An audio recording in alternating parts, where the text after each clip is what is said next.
जय हिंद दोस्तों, स्वागत है आप सभी का अपना यूट्यूब चैनल अनिकेत में जीके जैस पर। दोस्तों, आपके एग्जाम रेलवे के एनटीपीसी के लिए लेकर आ गए हैं आज एजुकेशन लिमिटेड पटना, जिसका डायरेक्टर एसके झा के द्वारा जो प्रश्न करवाया जाता है अपने चैनल पर पेड कोर्स पर, जिसका दाम है 99 रुपये पर। तो वही पीडीएफ हम लेकर आ गए हैं, वही कोर्स का जो आपको इसमें फ्री में प्रोवाइड करेंगे। सब्जेक्ट बाय सब्जेक्ट आपके लिए लेकर आ गए हैं। तो आज सब्जेक्ट का इकोनॉमिक्स का प्रश्न लेकर आ गए हैं, जो बैच चंद्रा सर के द्वारा करवाए जाते हैं। तो चलिए बिना देरी के साथ हम बढ़ते हैं आपके प्रश्न की ओर।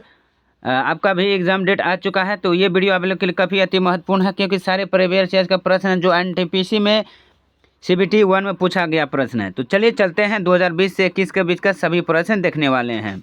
इसका PDF हम अपने टेलीग्राम पर दे देंगे, जिसका लिंक दिया गया है। उसमें आप फ्री में PDF प्राप्त कीजिए और अपना रिवाइजिंग पार्ट कीजिए। और आपसे एक छोटा सा रिक्वेस्ट है कि जो लोग हमारे चैनल पर पहली बार जुड़े हैं और पहले से भी जुड़े हैं, तो वीडियो को लाइक और शेयर सब्सक्राइब करना ना भूलें चैनल को। तो चलिए बढ़ते हैं कि पहला कि भारतीय रिजर्व बैंक की स्थापना कब हुई थी। तो भारतीय रिजर्व बैंक की स्थापना 1935 में हुई थी पहले। अगली है, निम्नलिखित में से कौन सा कार्य NBFC द्वारा नहीं किया जा सकता है। तो इसका सही आंसर जो हो जाएंगे दो का ऑप्शन ए हो जाएंगे, मांग आधारित जमा स्वीकार करना। तो ये नहीं किया जा सकता है। अगली है कि कंपनी विधि 2013 के अनुसार कॉर्पोरेटर विवादों का निपटान डैश के द्वारा किया जाएगा। तो 3 का ऑप्शन ए हो जाएंगे, NCLT के द्वारा किया जा सकता है। अगली है, डैश व्यापार के लिए बाधाओं को कम करने और व्यापार के माध्यम में से अंतर्राष्ट्रीय अर्थव्यवस्था में भागीदारी बढ़ाने की प्रक्रिया है। तो 4 का ऑप्शन ए हो जाएंगे, व्यापार एकीकरण। अगली है कि भारत में निम्न में से कौन सा संगठन धन की आपूर्ति की निगरानी करता है। तो 5 का ऑप्शन ए डी हो जाएंगे, भारतीय रिजर्व बैंक करते हैं। अगली प्रश्न, ब्रेड वुड सम्मेलन के तहत कब एक नई आर्थिक मौद्रिक प्रणाली प्रारंभ की गई है। तो 6 का ऑप्शन डी हो जाएंगे, 1944 को। अगली, निम्नलिखित में से किस बैंक ने योनो कैश पॉइंट नामक कार्डलेस ATM सेवा शुरू की है। तो इसका सही आंसर हो जाएंगे ऑप्शन ए, SBI ने सेवा शुरू किए हैं। अगली प्रश्न, भारत की केंद्र सरकार ने 1980 में कितने बैंकों का राष्ट्रीयकरण किया था। भारत सरकार ने 1980 में कितने राष्ट्रीय बैंकों का अंगीकृत किया था। तो इसका राइट आंसर हम देख लेते हैं दोस्तों, 8 का ऑप्शन डी हो जाएंगे, 6 बैंकों का। अगली प्रश्न, भारतीय रिजर्व बैंक के गवर्नर का कार्यकाल कहाँ स्थित है। तो इसका राइट आंसर हो जाएंगे मुंबई में, option A is the right answer. अगली है कि 8 नवंबर 2016 को विमुद्रीकरण की घोषणा के समय भारतीय रिजर्व बैंक के गवर्नर कौन थे। तो 10 का आपका राइट आंसर हो जाएंगे, वो था उर्जित पटेल। कौन, 8 नवंबर 2016 के तहत। अगली प्रश्न, अभी कौन है शक्तिकांत दास। अगली कि भारतीय इस्पात प्राधिकरण लिमिटेड डैश का एक उदाहरण है। तो इसका सही आंसर हो जाएगा ऑप्शन बी, सार्वजनिक क्षेत्र उद्योग का उदाहरण है। अगली प्रश्न, भारत में सार्वजनिक क्षेत्र के उद्यमों में विनिवेश प्रक्रिया किस वर्ष प्रारंभ हुई। तो वो थी 1991 ईस्वी में प्रारंभ हुई थी। अगला है कि Tata institute of fundamental research के संबंध में इनमें से कौन सा कथन सही नहीं है। तो इसका सही जो आंसर हो जाएंगे वो हो जाएंगे बी, निजी क्षेत्र का एक संस्थान। ये कथन बिल्कुल गलत है। अगली प्रश्न, हमारे देश में इनमें से किस क्षेत्र में पानी की मांग और खपत सर्वाधिक है। किस क्षेत्र में।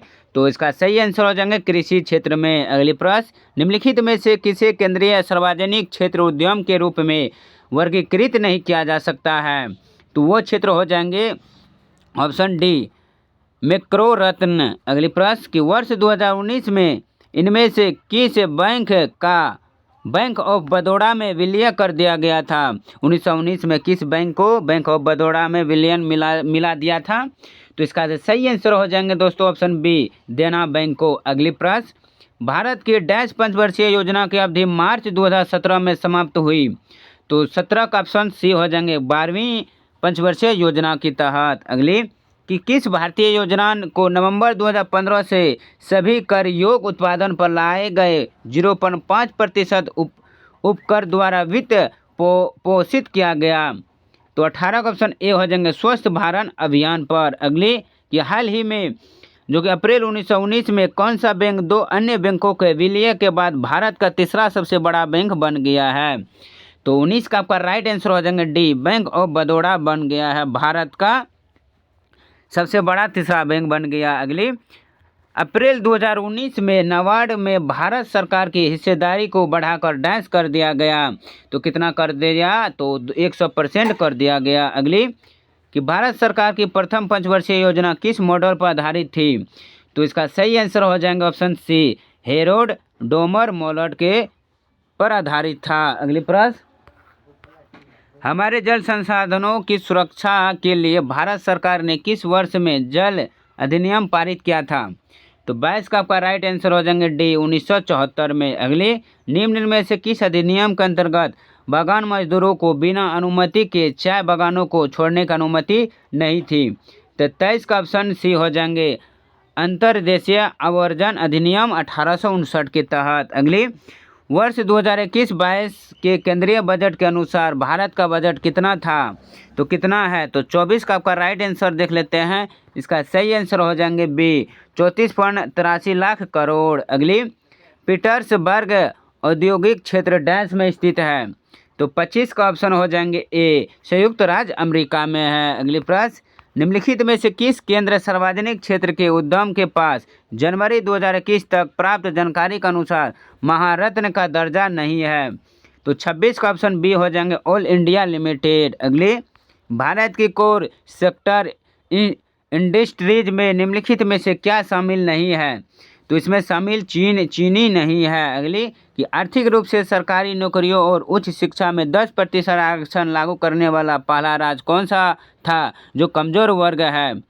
तो 28 का ऑप्शन सी हो जाएंगे, गुजरात। अगली, कृषि एवं सहकारिता विभाग भारत के अनुसार निम्नलिखित स्तर पर दलों के उत्पादन में भारत का लगभग कितना योगदान है? तो 29 का ऑप्शन ए हो जाएंगे, 25% योगदान है। अगली, कि प्रदान की गई सेवाओं के एवज में सेवानिवृत्ति के समय नियोक्ता द्वारा कर्मचारियों को दी जाने वाली राशि को क्या कहा जाता है? 30 का ऑप्शन बी हो जाएंगे, उपदान। अगली, कि निम्नलिखित में से कौन सा निकाय ब्रेटन वुड्स संस्थान नहीं है? तो 31 का आपका राइट आंसर हो जाएंगे डी, संयुक्त राष्ट्र। अगली है कि निम्नलिखित में से कौन सा भारतीय रिजर्व बैंक की मौद्रिक नीति का एक अंग नहीं है भारतीय राष्ट्रीय बैंक का? तो इसका सही आंसर हो जाएगा 32 का ऑप्शन ए, वस्तु एवं सेवा कर नहीं है। सरियस कार्यक्रम को डैश की प्रक्रिया को तेज करने के लिए शुरू किया गया था? तो किसकी प्रक्रिया को? तो ऑप्शन ए हो जाएंगे, उद्योग विशिष्ट प्रशिक्षुता के अवसर प्रदान करने के लिए। Option A is the right answer. अगली है कि नाबार्ड की स्थापना किस वर्ष हुई थी? तो इसकी स्थापना जो हुई ऑप्शन 1982 में हुई थी। Option B is the right answer. अगली है, सन 1944 में भारत के बड़े उद्योगपति ने एकजुट होकर स्वतंत्रता मिलने के बाद देश में नियोजित अर्थव्यवस्था की स्थापना के लिए एक संयुक्त प्रस्ताव का मसौदा तैयार किया था। उस मसौदे को किस नाम से जाना जाता है? 35 का ऑप्शन डी हो जाएंगे, द बम्बई प्लान। अगली प्रश्न, आर्थिक विकास का एक अच्छा संकेत डैश में नियंत्रण वृद्धि है आर्थिक विकास का? तो इसका राइट आंसर हो जाएगा ऑप्शन ए, जीडीपी में। अगली प्रश्न, 11वीं पंचवर्षीय योजना में डैश से संबंधित कारीगरों को marketing export and services scheme द्वारा सहयोग दिया गया था? तो 37 का आपका राइट आंसर हो जाएंगे ए, हस्तलिपि। अगली प्रश्न, प्रथम पंचवर्षीय योजना किस मॉडल पर आधारित थी? तो 38 का आपका राइट आंसर हो जाएंगे बी, हेरोल्ड डोमर। अगली, कि भारत में राज्य सरकार द्वारा कर लगाए जाते हैं तो किस पर? तो इसका राइट आंसर हो जाएगा 39 का ऑप्शन ए, शराब पर उत्पादन शुल्क पर कर लगाए जाते हैं। उस योजना का नाम बताएं जिसका लक्ष्य घरेलू उपभोक्ताओं को सब्सिडी युक्त दरों पर एलईडी बल्ब प्रदान करता है? तो 40 का ऑप्शन बी हो जाएंगे, उजाला योजना। अगली